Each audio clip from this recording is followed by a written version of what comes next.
All right, kids, so I'm here to help you write the best possible claim based on your brainstormed list of words that respond to the prompt. If you had to describe the landlady's character, what words and phrases would you use? So I've generated a list, and all of them are true, and I could probably prove all of them. But let's very quickly go down to our rubric one more time, right? I need to be able to hit every single one of these points. It should clearly and accurately answer the prompt. It should be supportable with evidence from the text, supportable with a variety of evidence from the text, demonstrate that I understood the whole story from start to finish, and it should include a rationale or a because statement. So going back to my list, really I just need to pick the best possible word. Now, the first thing that comes to probably all of our heads is that this woman is crazy. She's nuts, right? I know it's true, so I know that it clearly and accurately answers the prompt. I could probably find some evidence to support it, but what I'm going to say is the same thing that we talked about when we talked about Man from the South. Sure, she's crazy, and sure, we can prove it. However, it doesn't really take into account the entirety of the story and all the ways that Roald Dahl worked so hard to paint her using techniques of characterization to paint her as a much more complicated character than that. The fact of the matter is crazy is too broad because the word crazy can mean different things to different people. And it's also just a little too easy, right? There are all kinds of really interesting things that she says and that she does and reactions that Billy has to her that don't paint her as crazy. And in fact, paint her as something altogether more complicated. So I'm going to rule out crazy.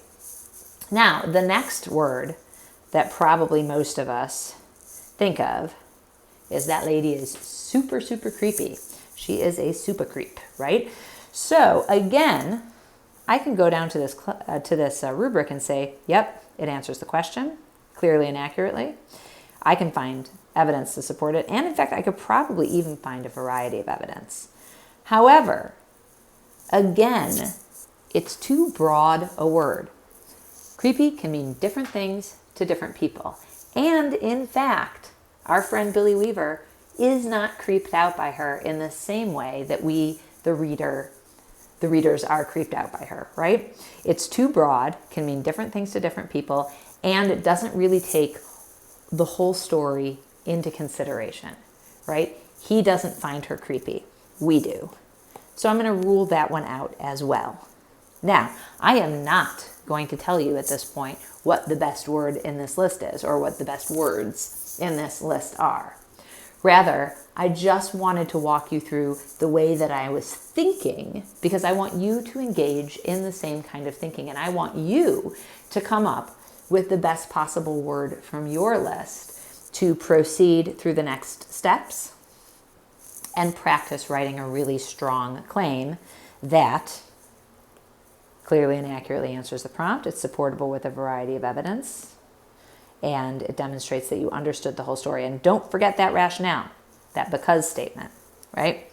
Now, before we sign off, real quick, just want to point out that today, remotely, you do not have to do this page or this page, right? That the only work you are responsible for today on this sheet is the first page. So, with that, I'll let y'all go.